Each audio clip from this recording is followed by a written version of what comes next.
በቃ ወደ ፍቅራቸው ተመለሱ። ፍቅራቸውን ህይወታቸውን ሊኖሩ ተስማሙ። ስለዚህ ዳኒ ለምን ውልቅ አትልም? ከዚህ በኋላ አለቀ። ካላሰርታል ከዚህ በኋላ ይበቃችኋል። በቃ ህይወታቸውን ይኑሩበት፣ ያጣጥሙበት። ሄርሜላም ልጅሽና ባልሽ ጋር ተመለሽ። አለቀ። ይበቃሻል። 100K ልትገቢ ትንሽ ነው የቀራሽ። ስለዚህ ወደ ባልሽና ወደ ወለድሻቸው ልጆችሽ ተበለሽ። ከባልሽና ከልጆችሽ ጋር ደስታሽን አጣጠሚ። ልክ እንደ አብርሽና እንደ ሩታ እስካሁን ድረስ ከሰራችሁ በጣም ይበቃል ብዬ ነው የማስበው። ምክንያቱም አብርሽም ሆነ ሩታም እየተረገጡ እየተሰደቡ ከእናንተ ጋር አብረው እየሰሩ ነበረ። አሁን ደግሞ ግን በቃ ሰላማቸውን ፈልገው ወደ ሰላማቸው ለመመለስ ሞክረዋል። ሰላም ጤና ይስጥልኝ። ውድ የተከበራችሁ የአቢ ቤተሰቦች እንዴት ናችሁ? ደህና ናችሁ ወይ? አለሁላችሁ። ደህና ነኝ እግዚአብሔር ይመስገን። በያላችሁበት ዓለም ዳርቻ ሁሉ ሰላማችሁ ይብዛ። ለዚህ ቤት አዲስ ከሆናችሁ ቤተሰቡ አብራችሁ ላላችሁ አመሰግናለሁ። እና እንግዲህ ትናንትና በሩታ ቤት ሸር የተደረገውን ቪዲዮ አይታችሁታል ብዬ ተስፋ አደርጋለሁ ማለት ነው። በዛ ቪዲዮ እንግዲህ ዳኒ በመሀል መጥቶ ማለት ነው።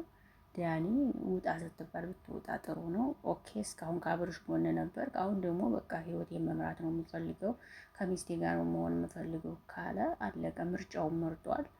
ህይወቱን መኖር ይችላል ባይነኝና ሰው ህይወት እየገባ እንትን ባትል በጣም አሪፍ ነው ባይነኝ። እንዲኔ ማለት ነው። እውነት ለመናገር እነሱ ፈታ ለማለት ለመዝናናት ነው የሄዱት። ስለዚህ ፈታ ይበሉ ይዝናኑ። ይሄን ነው ሌላ እኔ እንጃ። እናንተ ደግሞ ምን እንደምትሉ አላውቅም። ማለት በቃ ልጃቸውን ያሳድጉ አለቀ። ይሄ ነው። ገና ልጆች ናቸው፣ ወጣቶች ናቸው። ብዙ ነገር ይጠበቅባቸዋል። ስራቸውን እየሰሩ በሚዲያ ሰው ይወዳቸዋል። ስራቸውን እየሰሩ ሼር እያደረጉ ትልቅ ደረጃ ይድረሱ። እናንተም የራሳችሁን ስራ ስሩ በራሳችሁ። ጥንድም ከሆናችሁ ጥንድ ሆናችሁ ነው። ጥንድም ካልሆናችሁ ደግሞ ከሌላም ሰው ጋር ቢሆን እየተባበራችሁ አብራችሁ ለመምጣት መሞከር ነው እንግዲህ እላለሁ። ስለዚህ ከዳኒም ከአብርሽና ከሩታ ህይወት ውልቅ ብትል ዳኒ በጣም አሪፍ ነው ብዬ አስባለሁ። እንዲህ ማለት ነው። ስለዚህ ህይወት አትበጥብጥ፣ ውጣና የራስህን ህይወት ኖር።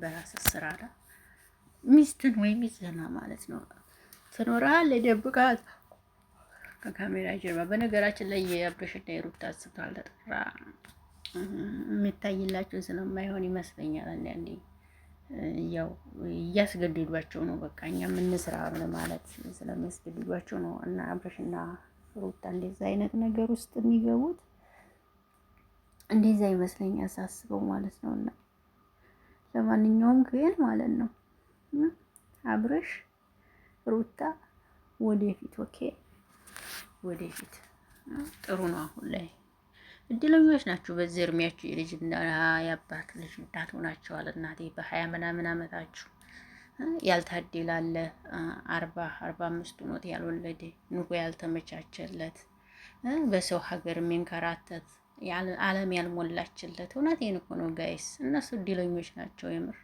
እግዚአብሔራችሁን የፈጠራችሁን ፈጣሪያችሁን እያመሰገናችሁ በደስታ በፍቅር መኖር ትችላላችሁ። ማርያምን ማንም የማያገኘውን ብር እያገኛችሁ እየኖራችሁ ያላችሁ እንቁ ናችሁ። ስለዚህ ፈጣሪያችሁን እያመሰገናችሁ መኖር ትችላላችሁ። ወይኔ እንዲኔ እውነት ለመናገር እና ስለዚህ እኔ የምለው አሁን ዳኒ ከሰው ህይወት በቃ ዳኒ ብቻ ሳይሆን ሁሉም ከነሱ ህይወት መውጣት አለባቸው። በአጠቃላይ በቃ ይውጡ ነው የኔ አማርኛ። በቃ ይበቃል። ከዚህ በኋላ ስንት አመት ልበለው አመት አብረዋቸው ነው እየሰሩ ያሉት። ሩታ እንግዲህ ያው ልጅ እርግዝና ከተጀመረ ጀምሮ እስካሁን ድረስ እያያችሁ ነው ብዬ አስባለሁ። ስለዚህ ይበቃል ከዚህ በኋላ እላለሁ። እናንተስ ምን ትላላችሁ? መታረቃቸውን በጣም ደስ ብሎኛል። አብርሽና ሩታ ሆነው ሲመጡ በጣም ደስታ አለው። ምን አለው በቃ ሁሉም ነገር ደስ ይላል አብረው ሲመጡ። እንዴ ወይኔ ማለት ነው። እናንተም ባላቅም እኔ ደስ ብሎኛል። እስከ መጨረሻ ፍቅራችሁ ይስመርላችሁ፣ ይመሻችሁ እላለሁ። ልጃችሁን ያሳድግላችሁ። ይሄን ነው የምለው እኔ። ሁላችሁም መልካም ምኞታችሁን ግለጹላቸው። እንግዲህ በመሀላችሁ እየሄዳችሁ ጥልቅ የምትሉ ያው ስርዓታችሁ የምትይዙ አሪፍ ነው እላለሁ። ውድ አድማጭ ተመልካቾች ቪዲዮ ይህን ይመስላል። ከወደዳችሁ ለሼር ሀሳብ አስተያየት ስጡ። የኔ ሀሳብ ይሄ ነው። የእናንተ ደግሞ ሀሳብ እንግዲህ አላውቅም። በቃ እኔ ግን አብርሽና ሩታ እንዲህ በመሆናቸው ደስ ብሎኛል። እኔ ድሮም አብረው እንደሚሆኑ እርግጠኛ ነበርኩ። እንዲያልኩትም ደግሞ ይኸው አብረው ሆነዋል።